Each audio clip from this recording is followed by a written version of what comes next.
All that snow.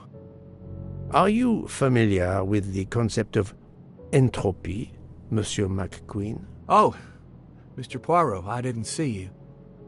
Entropy? Randomness in a system or something? Yes, unpredictability. Even the best laid plans can go astray, thanks to something as simple as... An unexpected passenger? perhaps, or snow.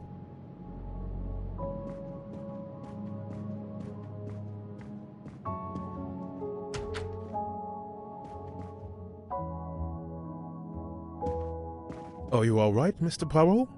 And Ms. Locke? Has she had symptoms again? I didn't mean to disturb you, Doctor. Everything progresses satisfactorily.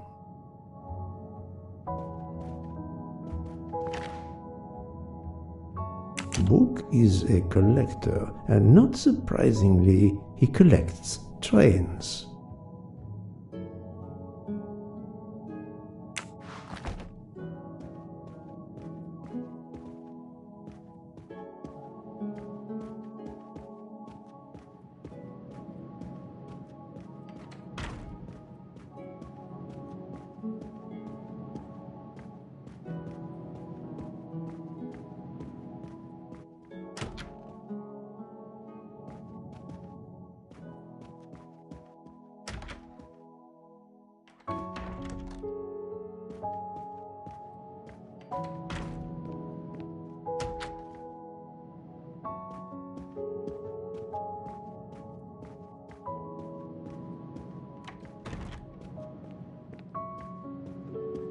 I have nothing to ask them at the moment.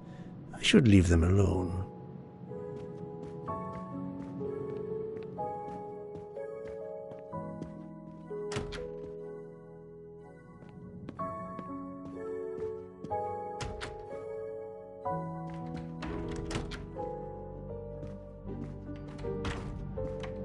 Good evening, Fräulein Schmidt. May I disturb you for a moment? You asked so politely, mein Herr, but I do not think I have a choice.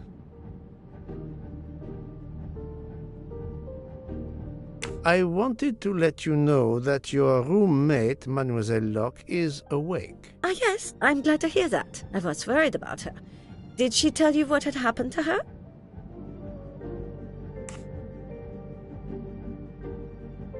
Unfortunately, she doesn't remember much, but we found a residue of a sleeping pill in her cup of tea. Since you two were alone together in your room when she drank it, who else but you could have dragged her? Must I point out I do not make the tea on this train? You should question the conductor or the kitchen staff. Mademoiselle Locke could have died. Whoever drugged her must not feel any empathy for their fellow human beings, given the dose that Mademoiselle Locke ingested. She was close to death. Oh my God. What did I do? I didn't want to hurt her. Just have her sleep for a few hours while we had time. We? Time for what? Time for what, Madame Schmidt? You think I feel nothing? Nothing? That poor little girl. Indeed, that poor little girl. Fräulein Schmidt is somehow connected to the Armstrong case.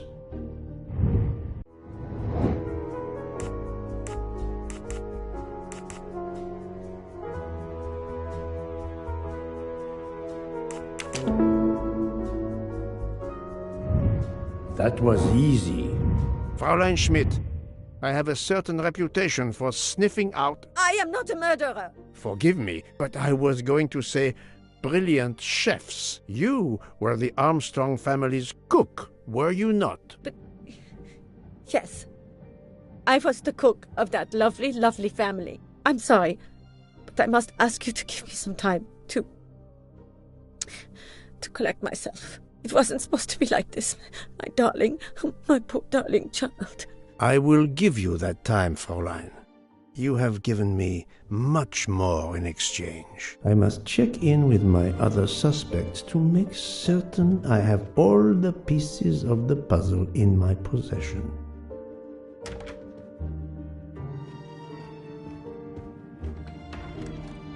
Can I get you something, Monsieur Poirot? Everyone is so tense. An aperitif soon, Monsieur Fauchet, with pleasure, when the matter is resolved.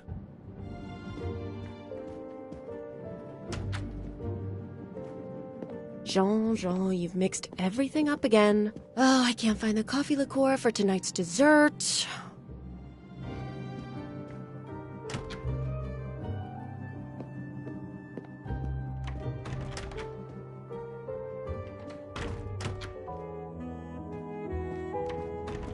You're right, Mr. Book. This dessert is delicious. I'm glad we didn't wait for dinner. I promise the entrée will be superb as well.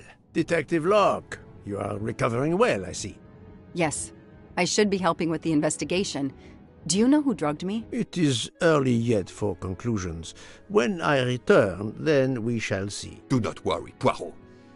She is in good hands. Hotaru, Freya, and yours truly are looking after her. You're right, Mr. Book. I'm glad. Detective... Yes. Do not, Hotaru.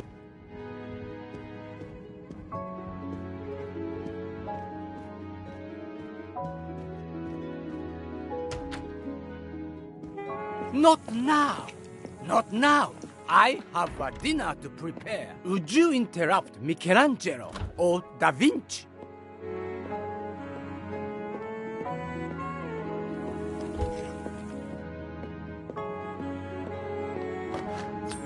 Another delightful trophy for my collection.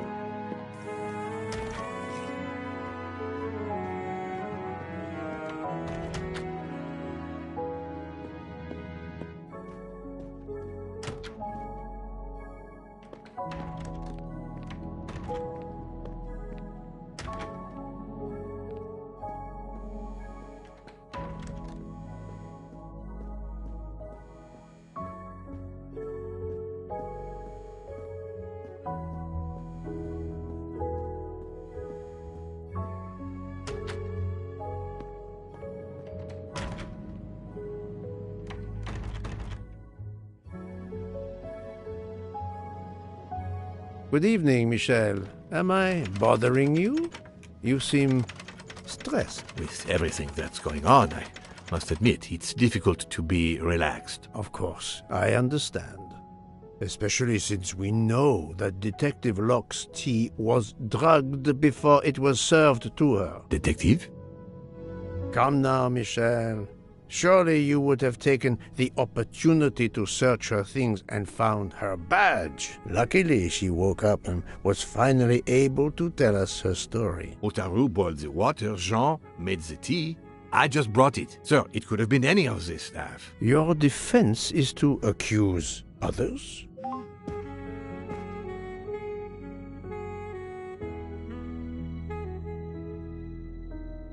You have a network connection? No, unfortunately. It's just an automatic reminder to pay my rent. I always forget, and my landlord complains. Pierre Michel had to be involved in the murder. The drugged tea, his post at the end of the hall, and now I know why I know more than one of those people on the screen.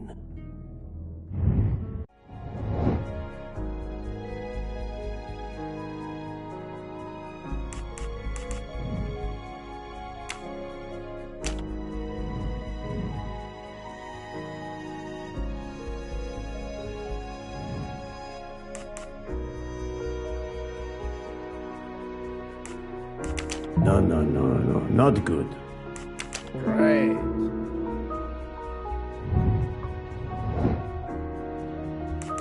Adequate.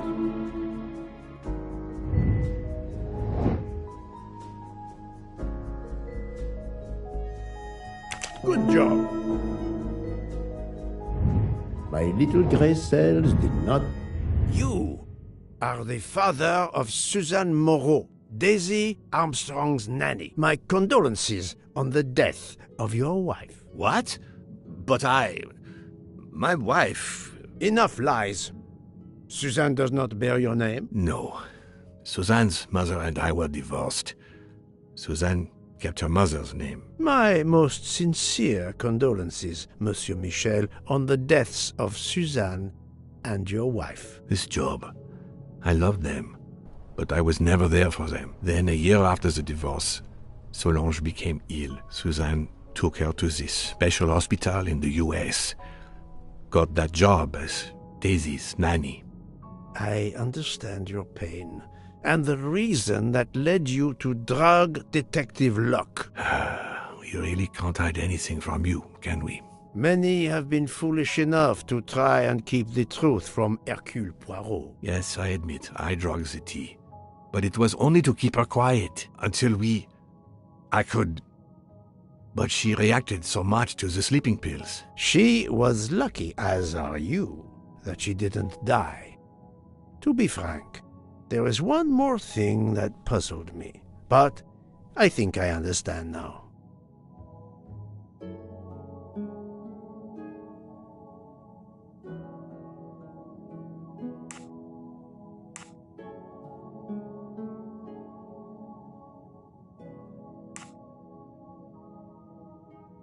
Monsieur Hardman was Suzanne's fiancé. Huh. I have the impression my whole life to you is an open book. Yes, Cyrus was my daughter's fiancé. I almost consider Cyrus as my own son. Of course, much more is clear now. I have been patient long enough. It is time to go and see what all the commotion is next door.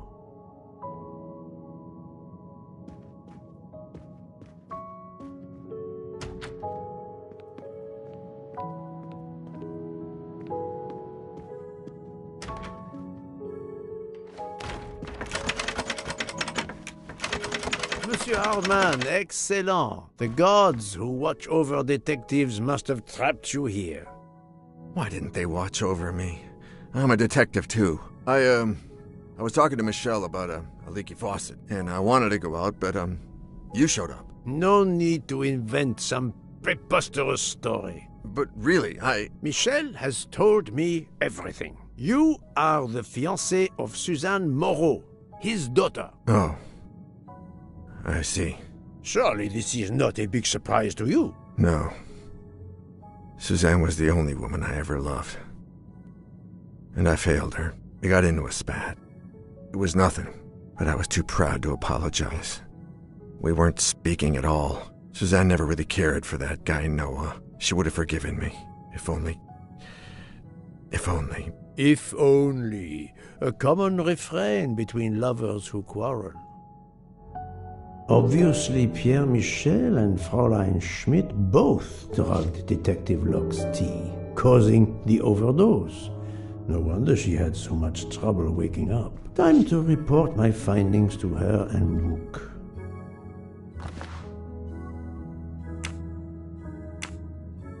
I wonder if our master chef gets his recipes from a game. Come to Poirot, my exquisitely sculpted friend.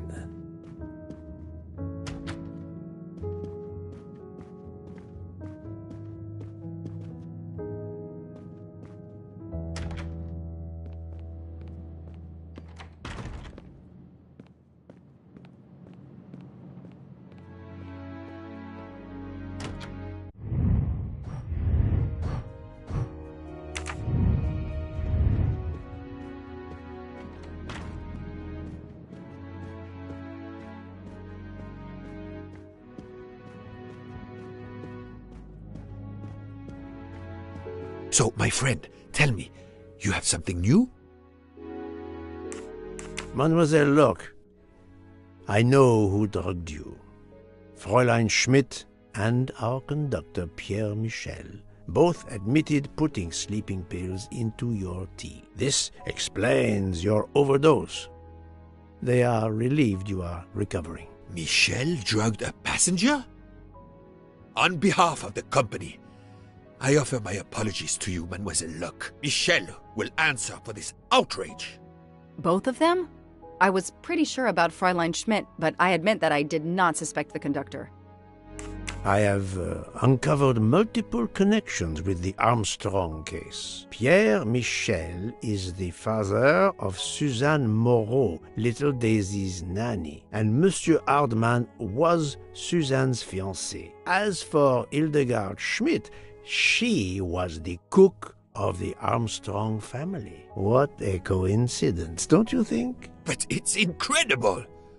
What are the odds that so many people linked to that tragic affair ended up on the same train? About the same as you winning the lottery, my friend. I wasn't the officer who interviewed Fräulein Schmidt back then, so she couldn't recognize me here on the train. How could they know who I was? There were other passengers who might have.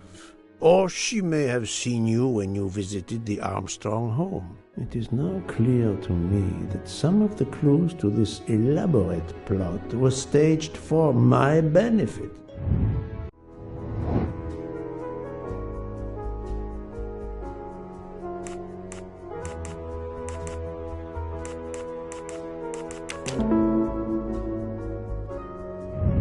Et voilà.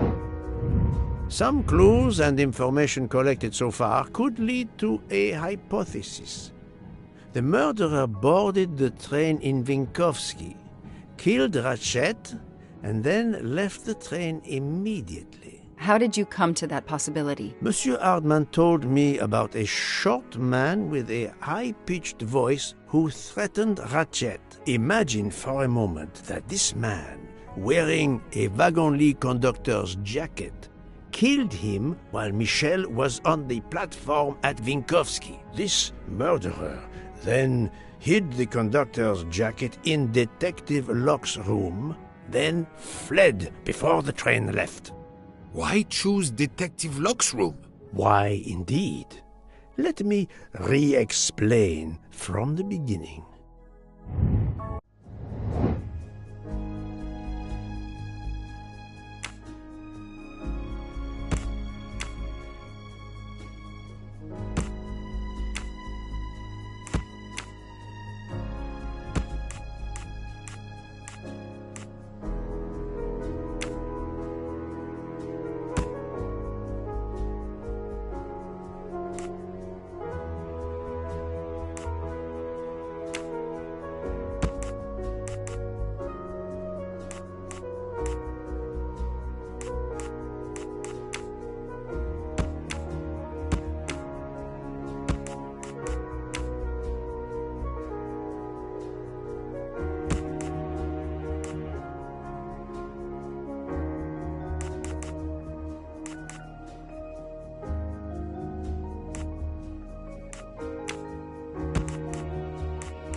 I do not think that's the right answer.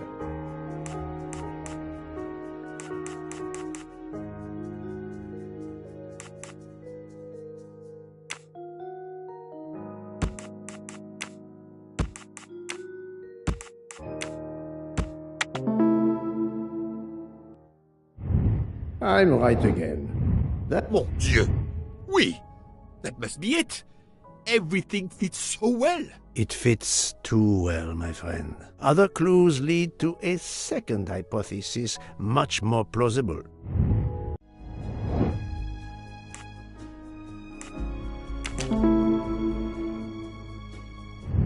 That's the right answer. So, we have multiple murderers, all related to the Armstrong case. The murderer from Vinkovsky was a fabrication to turn suspicion away from those on the train. They expected the investigation to be led by some small-town official who could easily be misled. Mr. Poirot? Detective Locke, forgive me.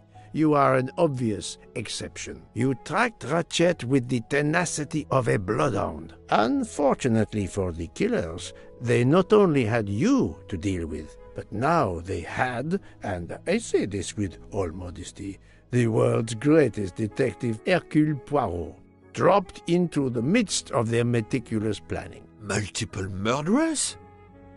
Multiple detectives? Poirot, please take pity on me. Who is linked to this case and who is not? My poor friend, I have gone speeding out of the station without you. I will continue.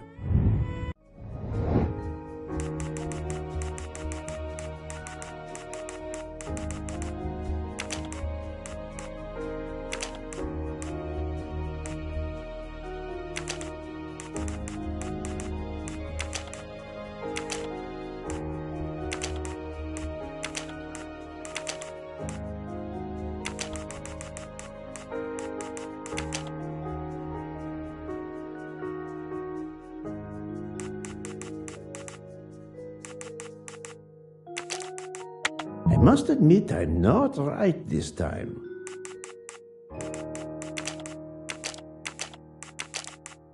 Think, Poirot. That is not a good answer.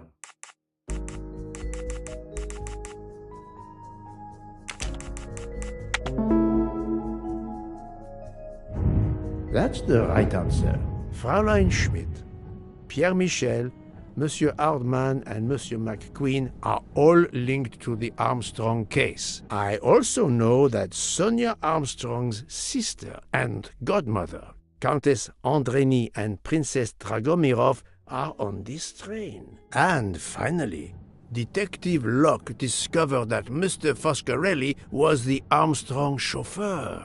If we add Detective Locke and Ratchet, of the 12 passengers in that coach, 9 have a connection with the Armstrong case. What next, Poirot? Or should I say, who next? It is time to summon everyone. Everyone? Even Dr. Constantine? The train crew other than Michel? Dr. Constantine, yes. I will need him. But we don't want the others as witnesses. I will see that their duties keep them occupied elsewhere. Excellent. I have always thought this moment in a case is much like Rodin unveiling the thinker before a captivated audience. A work of art. Have you not felt that way, Detective? No, Mr. Poirot. I'm happy just to slap the cuffs on him. Well, there is some artistry in that as well, I suppose. Where would you like the unveiling, Poirot? The lounge? Perfect. Then I will gather all the passengers in the lounge.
Monsieur Bouc, are the train crew locked in their quarters? Yes, they are. Then the stage is set for the final act. Ladies and gentlemen, I have gathered you together to hear my reconstruction of the murder of Samuel Edward Ratchet, also known as Cassetti. There is not one, but 2 possible solutions of the crime. I shall put them both before you, and I shall ask Monsieur Bouc and Dr. Constantine here to judge which solution is the correct one. 2 solutions? Mr. Poirot, I am hardly qualified. Nevertheless, your assistance is required. Now, you all know the facts of the case. Ratchet was found stabbed to death this morning. He was last known to be alive at 12:37 a.m. last night, when he spoke to the wagon-lit conductor through the door. His watch was found to be badly dented, and it had stopped at 1:15. Dr. Constantine, who examined the body, puts the time of death as having occurred between midnight and 2 in the morning. At half an hour after midnight, as you all know, the train ran into a snowdrift. After that time, it was impossible for anyone to leave the train. So, here is my first theory. The enemy, as Ratchet expected, joined the train at Vinkovsky by the door left open by Captain Arbuthnot and Monsieur McQueen, who had just descended to the platform. He was equipped with a wagon-lit jacket, which he wore over his ordinary clothes, and a pass key which enabled him to gain access to Ratchet's compartment in spite of the doors being locked. Ratchet was under the influence of a sleeping draught. This man stabbed him with great ferocity, 12 wounds in all. He left the compartment through the communicating door to Madame Hubbard's compartment. Yes, that's so. Scared me half out of my wits. The murderer thrust the dagger he had used into Mrs. Hubbard's handbag in passing. Without knowing it, he lost a button of his uniform. Then he slipped out of the compartment and along the corridor. He put the uniform jacket into Detective Locke's suitcase to cast suspicion on her. And a few minutes later, dressed in his ordinary clothes, he left the train just before it started off again, using the same means for egress, the door near the dining car.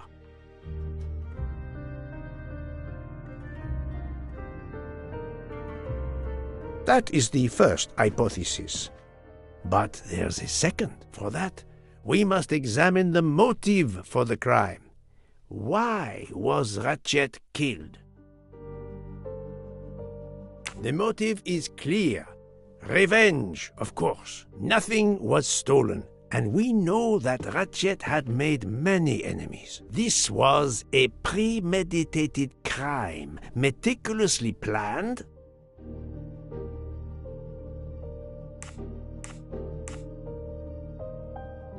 Since the kidnapping and death of little Daisy Armstrong, which traumatized many people close to the family. Even when the police concluded that it was Suzanne Moreau, questions remained. Detective Locke continued her investigation, as did others. They became convinced the truth lay elsewhere. We now know who the real murderer of Daisy is. It is clear now that Daisy's killer was Ratchet, also known as Cassetti and Michael Clark and how many other names. But of course, many of you have known this for a long time. It is obvious that the 12 stab wounds are not a random number. Dr. Constantine's analysis revealed that some stab wounds appeared to have been caused by a right-handed attacker. Others indicated the knife wielder was left-handed. Some wounds were deep, more than one fatal, yet others were not much more than mere scratches. What can explain these discrepancies? This leads us to an obvious conclusion. They are symbolic.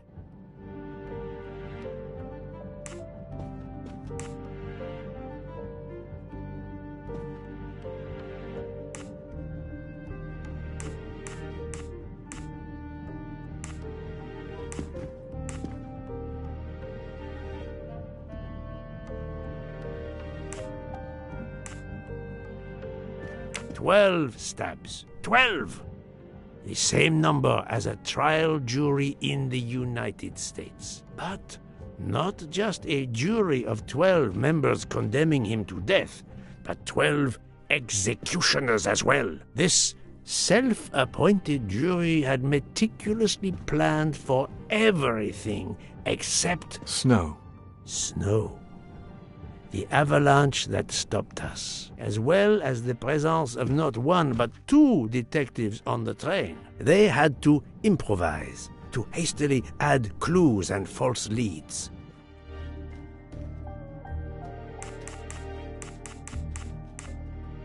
This woman in a red kimono does not exist. I don't know which of the passengers it was. It does not really matter. It was just a performance, a charade to introduce another possible culprit to muddy the waters. The time on Ratchet's broken watch was deliberately set to conceal the true time of the crime. The vial of vaping liquid incriminated Captain Arbuthnot. However, he had a solid alibi confirmed by Monsieur McQueen. Impossible then to suspect him. The conductor's jacket found in Detective Locke's suitcase was put there only to cast suspicion upon her. All these false leads were intended for me. But I am Poirot. I understood the truth. We have a train full of suspects. It's time to identify who the real culprits are. Let's start with Detective Locke.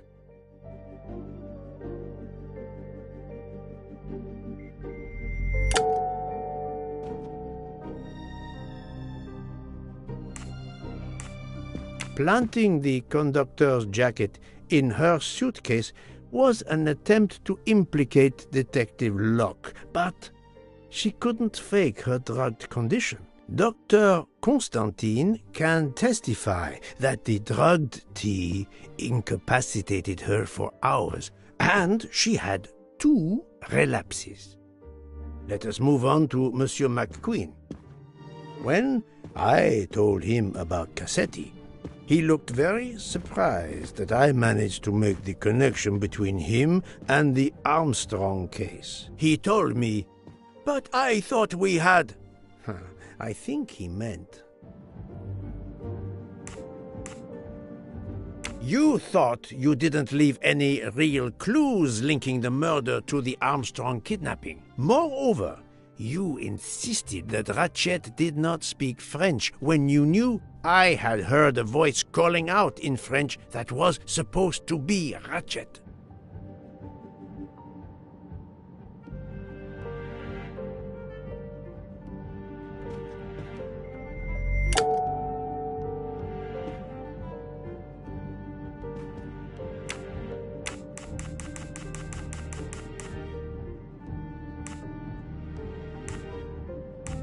You took some pleasure in leaving me false clues, I think. It was quite annoying.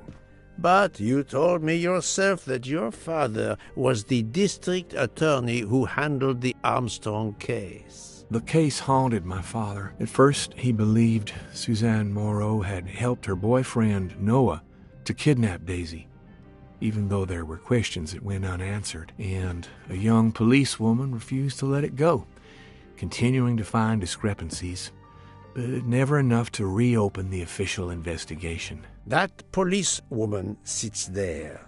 Her name is Joanna Locke. Then tell him. Tell him how in the end my father believed you, how he resigned a job that he loved, racked with guilt that he may have let that monster go free. He died young, broken, his faith in justice broken. That's what Ratchet did to him. Thank you for your honesty, Monsieur McQueen. Your father is one more victim of the man who called himself Ratchet. Now, I will turn to Ratchet's valet, Monsieur Masterman.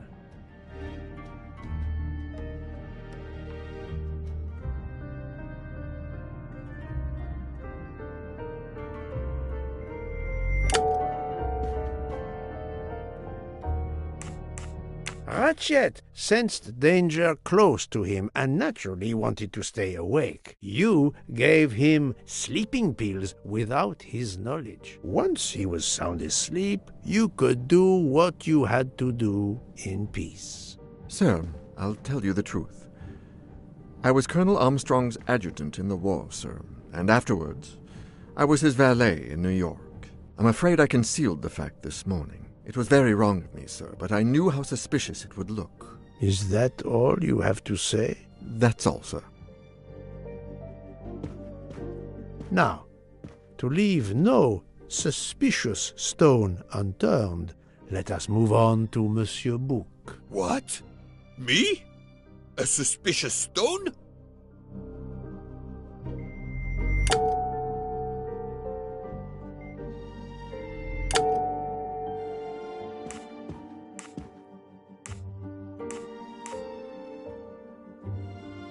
Book, my friend, of course you are not guilty. You did everything you could to get me on this train. What madness would cause you to ensure, and I speak with all modesty, that the best detective in the world could be present to witness your crime? But doesn't our friendship count as well? Most assuredly, but a murderer can wear all sorts of masks, including friendship. Let us consider our ever-efficient wagon-lit conductor, Pierre Michel.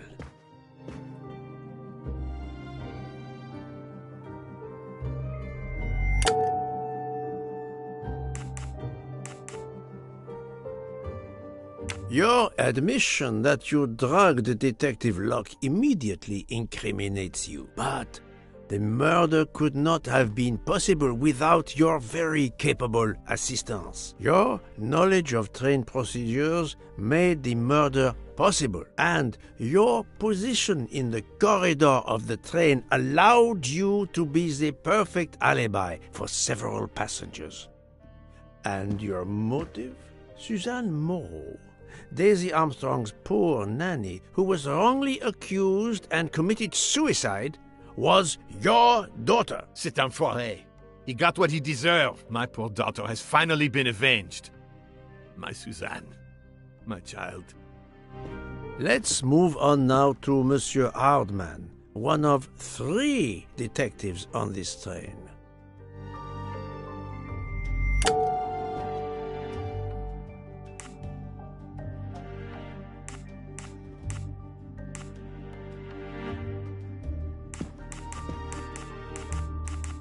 Monsieur Hardman, I think you are a real detective, but you were never hired by Ratchet. Your alibi was that you were watching the corridor to protect Ratchet, which, of course, you never did. You protected Pierre Michel. However, we just saw that his alibi doesn't hold up, so neither does yours. I don't know about the conductor. Being Suzanne's fiancé, you had a substantial motive to punish Ratchet. You used your detective skills, just as Detective Locke did, to hunt him down and finally avenge the death of your beloved. That's right, Mr. Poirot. I do have some detective skills. I never doubted it.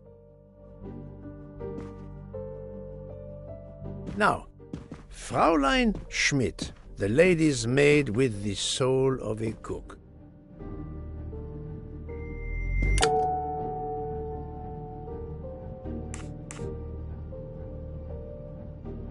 Fraulein Schmidt, you told me of your remorse for drugging Detective Locke. I believe you are sincere. However, as the cook of the Armstrong family, you experienced the drama from within.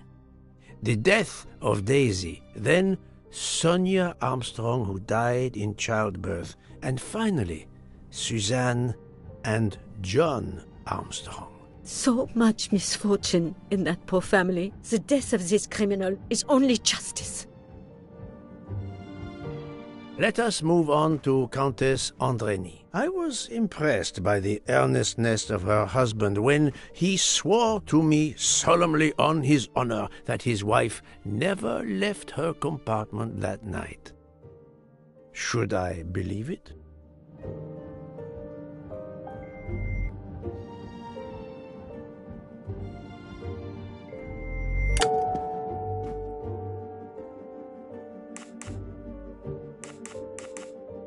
Countess Andreny is young and fit, physically quite capable of stabbing Ratchet.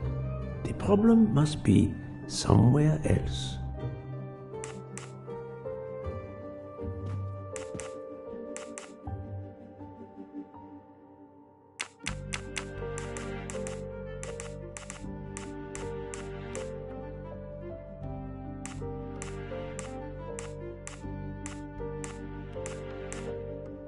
Countess Andreny, being Sonia Armstrong's sister, you had every reason in the world to want to avenge her. But you were incapable of stabbing someone, even after what he had done to you and your family. The night of the crime, you simply took a sleeping pill. I appreciate the irony that nearby, Detective Locke was also in a drugged sleep. When you awoke, you thought the nightmare was over. Rudolph? Hush, my love. Hush. Excellent transition. I was coming to you, Count Andreny.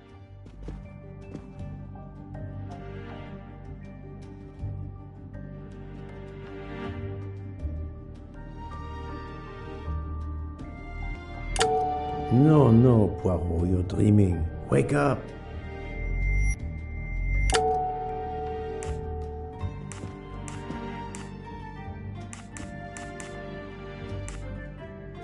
"12 people, a jury. This was very important to all of you. If Countess Andreny did not stab Ratchet, someone had to take her place. And you, Count, the beloved husband. I've seen how fiercely you love and protect your wife." Enough! I would do anything for Helena. Anything. Even that. Yes, even that. Let's move on to Monsieur Foscarelli.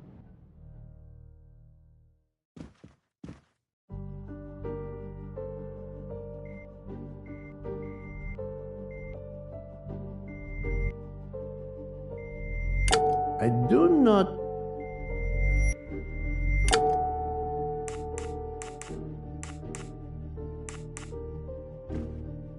Detective Locke found out that you were the Armstrong chauffeur, and that you planned to travel on the same train at the same time as Ratchet. That is what made her decide to obtain a ticket as well. Unfortunately, she could not prevent the murder. Have you lost your tongue, Mr. Foscarelli? Oh, Daisy. She was the delight of the house. Tonio, she called me. And she would sit in the car and pretend to drive me. And you, Mademoiselle Olson, a champion for the immigrants, a worthy calling.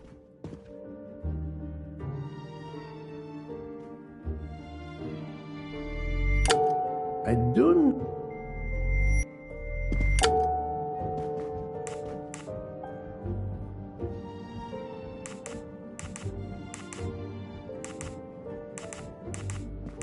Admittedly, she lied to me about Mademoiselle Debenham's schedule. But one lie does not convict her. Mademoiselle Olson, you supported Madame Hubbard's story about her connecting door latch, a story that I later demonstrated to be impossible. So, you deliberately lied to me, and you also lied about Mademoiselle Debenham's whereabouts. Enough! I can't take this anymore! I know what you want from me, Mr. Poirot. Very well. Here it is. She was my little Daisy, my angel, so patient. When I patched a scrape or took her temperature, that was my job. But she was so much more to me. She was a shining light in an ever-darkening world. I've tried to honor her by caring for children who have lost everything. Thank you, Mademoiselle Olson. You too shed light on your part in this mystery.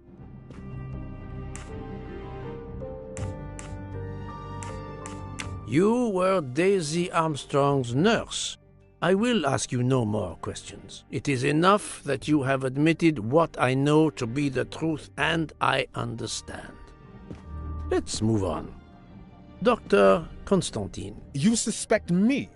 I know none of these people. I didn't know Ratchet either, and I've taken a solemn oath to help people, not murder them.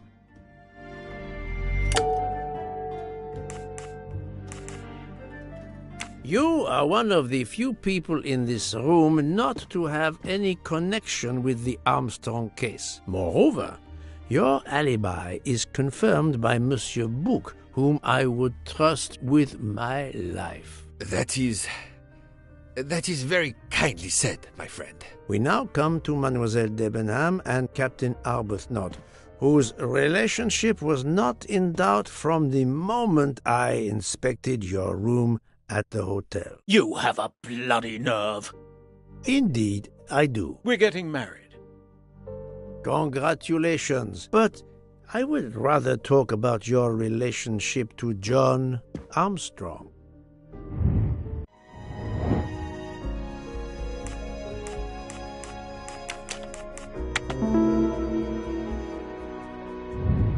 That was easy.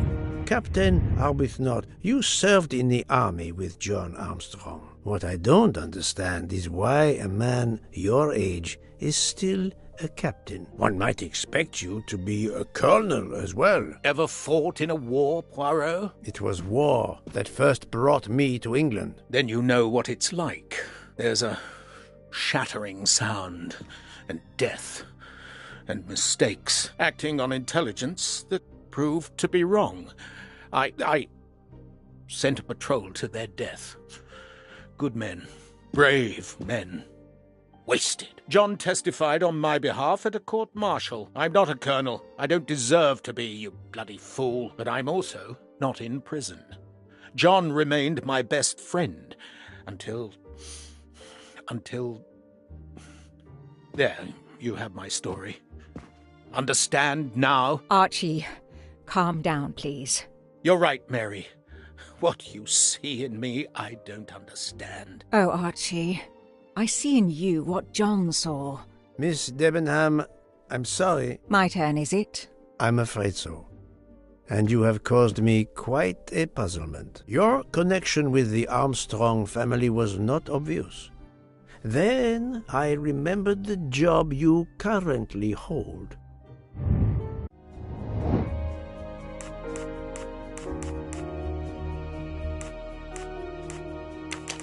This is wrong, but I'm never far from the truth.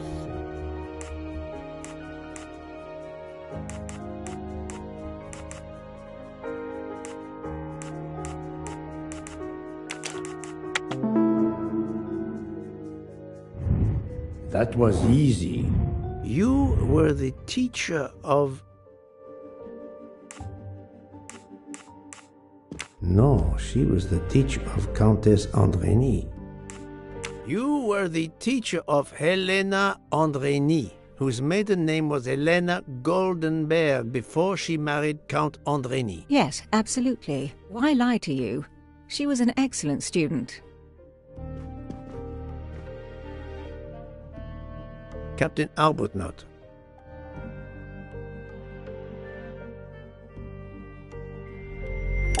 No, Poirot. Unlike the train, you are on the wrong track. No.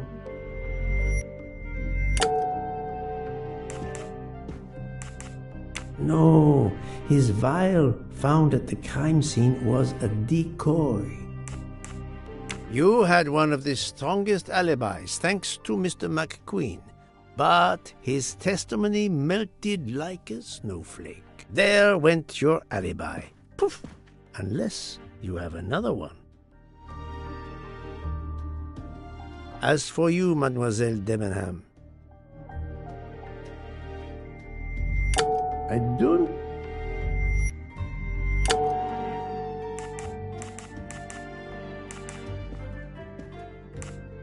Mademoiselle Olsen was the only one who could confirm your alibi. I think you know where you stand. Very good, Mr. Poirot.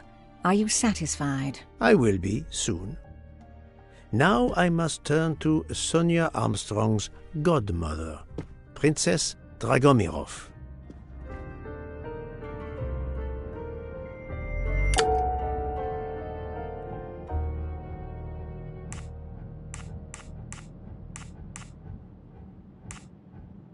Her assistant is one of the accomplices, but I cannot use this fact to accuse her. Princess Dragomirov, you weren't on my list of suspects at the start, given your social position. I left my social position in a cold country. Do you object to being addressed as Princess? I deny people the opportunity. It makes a good story to tell their friends. It also guarantees a good table in the best restaurants. Princess, there is also, forgive me, your extreme physical fragility. It does not stop me when I must be strong. Indeed. Of more importance, though, is the fact that you're the only left-handed person on the train. And the single blow to Ratchet from a left-handed person was very, forgive me, weak. Finally, I'm afraid I know the alibi that you shared with Fraulein Schmidt is false. You have been very thorough, sir. I hope you will permit me to say we are much alike. I am honored. Now it is time to end with Mrs. Hubbard, or should I say,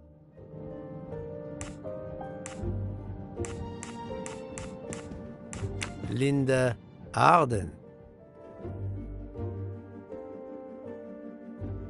If Princess Dragomirov hadn't told me about her relationship with this famous actress, I might not have made the connection. But you are a great actress, madame. Your performance as a flighty, self-involved woman was superb. I never would have guessed something entirely different. As for what ties you to the Armstrong family, it is obvious.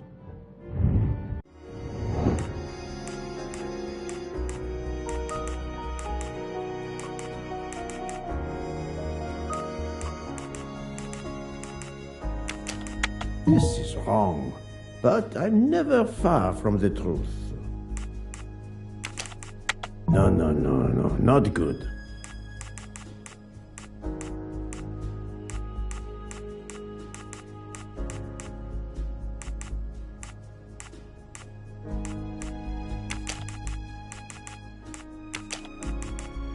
Think, Poirot, that is not a good answer.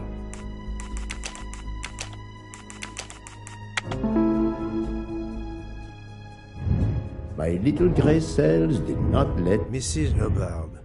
You are the mother of Sonia Armstrong and Mrs. Andreni.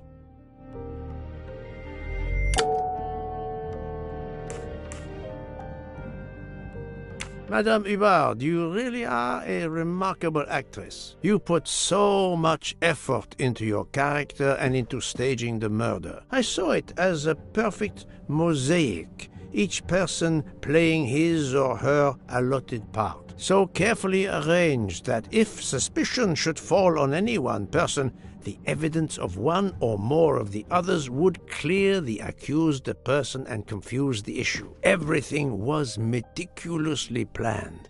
But you hadn't expected that Detective Locke and I would be on this train, and the avalanche would block it on the night of the murder. You had to improvise. But again, improvisation would be another of your skills as an actress. So you came up with the story that the latch on the door that communicated with Ratchet's compartment was hidden by the handbag. I always fancied myself in comedy parts. That slip about the sponge bag was silly. Shows you should always rehearse properly. You know all about it, Mr. Poirot. You're a very wonderful man, but even you can't quite imagine what it was like. That awful day, I was just crazy with grief. So were the servants. We decided then and there that the sentence of death that Ratchet had escaped had got to be carried out. There were 12 of us, or rather 11. Suzanne's father was over in France, of course. First, we thought we'd draw lots as to who should do it, but in the end we decided on this way. It was the driver, Antonio, who suggested it. Mary worked out all the details later with Hector McQueen. It took a long time to perfect our plan. We first had to track Ratchet down. Hardman managed that in the end. Then we had to try and get Edward and Hector into his employment. Well, we managed that.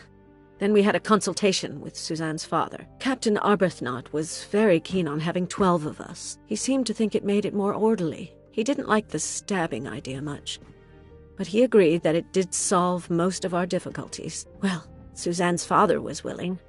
Suzanne had been his only child. We knew from Hector that Ratchet would be coming back from the east sooner or later by the Orient Express. With Pierre Michel actually working on that train, the chance was too good to be missed. My daughter's husband had to know, of course, and he insisted on coming on the train with her. Hector wrangled it so that Ratchet selected the right day for traveling when Michel would be on duty. And then, at the last minute, you came. For the rest of the story, you worked out everything, Mr. Poirot.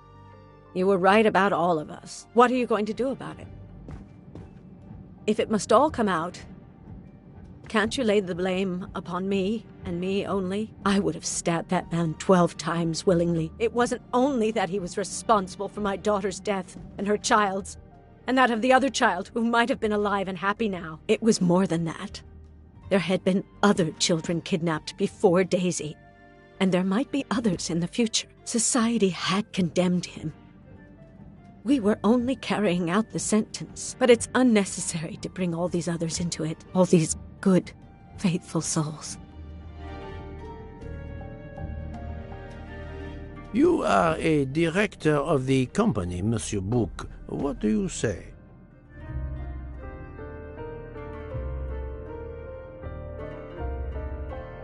In my opinion, Poirot, the first theory you put forward was the correct one.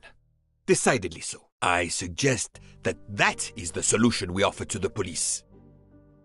You agree, Doctor? Certainly, I agree.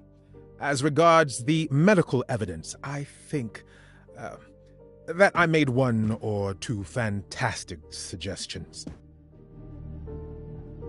Then, having placed my solution before you, I have the honor to retire from the case.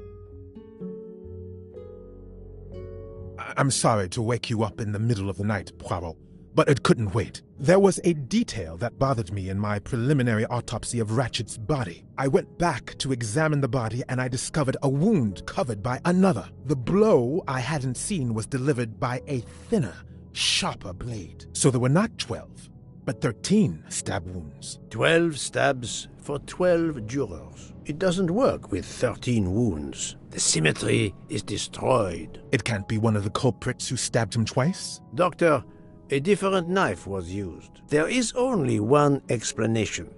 Somehow, some way, there is a 13th murderer on this train. We must tell Bouc. The case is not solved.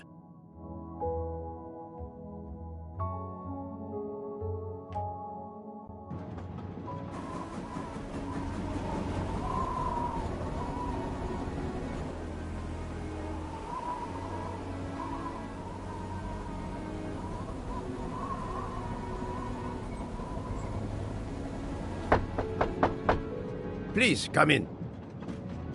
Ah, Bouc. I see we are moving at last. Yes. The way was finally cleared while we slept. If all goes well, we will arrive in Venice this evening. The train will be there for several hours for refueling and reprovisioning. What do we do with the 13th murderer? Do you have a lead? I thought about it.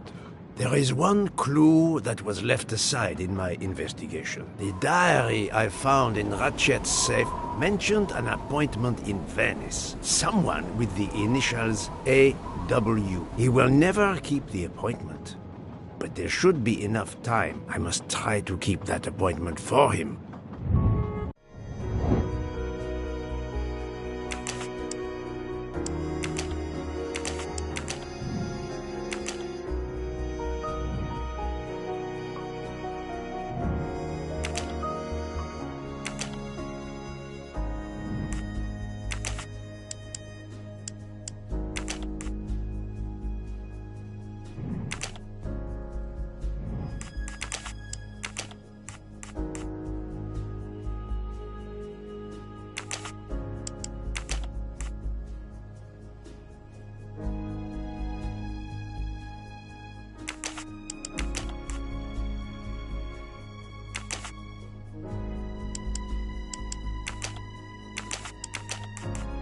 This is wrong, but I'm never far from the truth.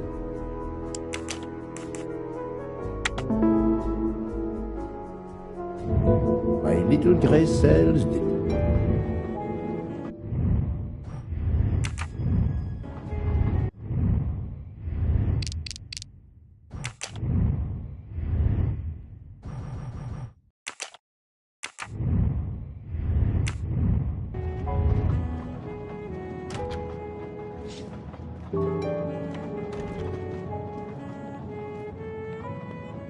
I think we should let Ratchet rest in peace.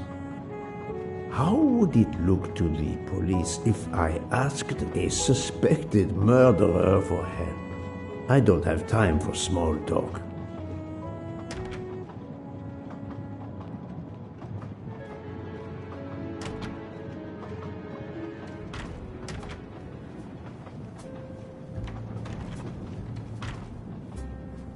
Doctor, a moment. Have you made arrangements for Ratchet's body? Yes, it will be collected by the Italian authorities when we reach Venice. The autopsy will be performed there. However, there is something odd. Oh? Since the train is French, jurisdiction must be shared. When I told them you were already on the scene, they have both agreed to support your investigation until we reach Paris. Ratchet's compartment will be sealed until we arrive there. All of those who conspired to kill Ratchet are to be confined to the train until then as well. So, thanks to you, I am the rope in a tug-of-war between two countries. Oh, but I thought you would want to be in charge. And isn't it odd we continue on our journey with a trainload of people that police consider potential murderers? Calm yourself, Doctor. It is not the first time I find myself in the middle. And, to be honest, I welcome the chance to see this case through. It is fast becoming one of the most challenging of my career.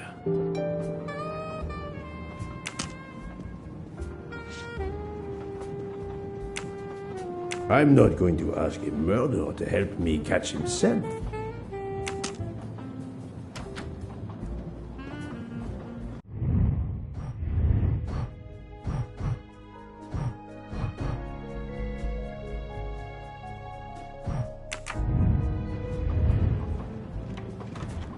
Mademoiselle Locke, you are clearly an excellent police officer. Could you accompany me to Venice for an investigation into Ratchet's activities? There is much we still need to know.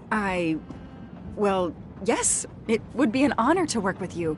And I'm glad you trust me. What do you have in mind? There was a notation in Ratchet's appointment book. He had an appointment. With who?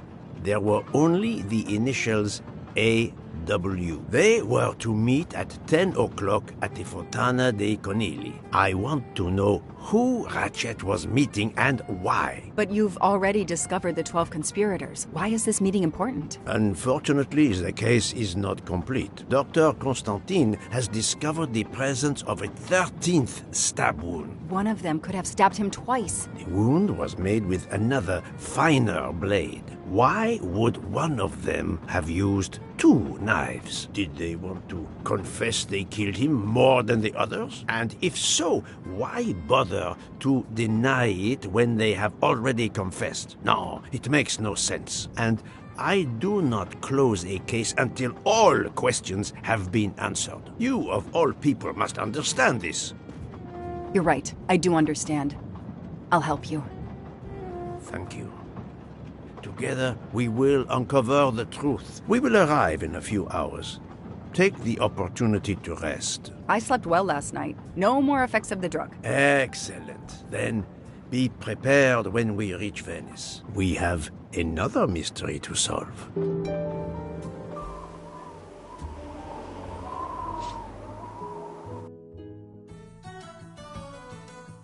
This is the third embarking dock, and no gondoliers available at all.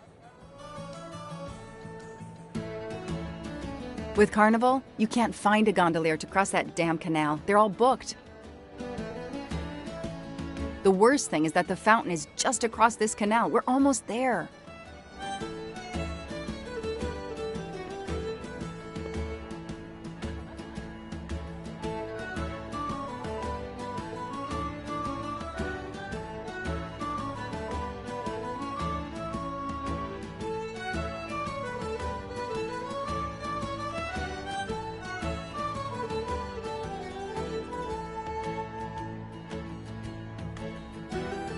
I see a gondolier just over there.